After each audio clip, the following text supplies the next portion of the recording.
C'est très grave ce qu'on a appris ce matin. Le gouvernement a menti. Il a menti sur l'existence d'un rapport qui décrivait ce qui s'est passé dans les CHSLD lors de la première vague, et les révélations troublantes s'accumulent. Là, je viens de voir sur Twitter le travail de Thomas Gerbet qui nous dit qu'il y a des sources qui confirment l'existence de ces documents-là.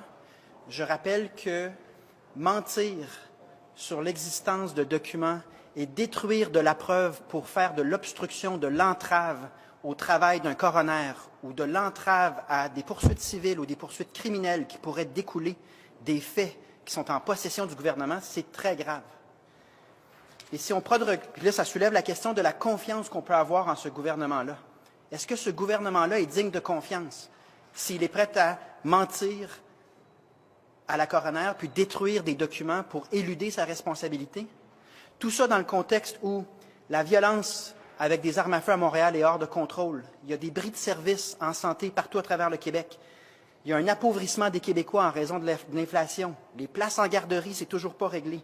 La crise du logement non plus. Et il y a quelqu'un au gouvernement dans ce contexte-là qui s'est dit « Moi, je le sais, c'est quoi que le premier ministre devrait faire. Il devrait faire une journée de tournage au Centre Bell avec le chandail du Canadien, puis aller compter dans un filet désert. » C'est ça qu'on va faire dans ces circonstances-là.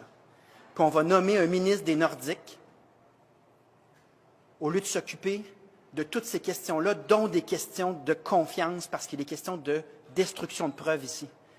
Et dans ce contexte-là, moi, je vous pose la question, est-ce que ce gouvernement-là est digne de notre confiance?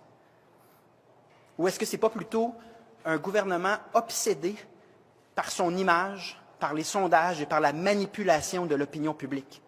Moi, ma réponse, c'est qu'on est devant un cas de diversion évident, où des questions très graves se posent. Ça se compare à ce qu'on a vu sous Jean Charest, à savoir qu'on est prêt à inventer n'importe quelle patente à gosse pour détourner l'attention de la population de sujets très graves, très sérieux, qui remettent en question le fonctionnement de notre démocratie.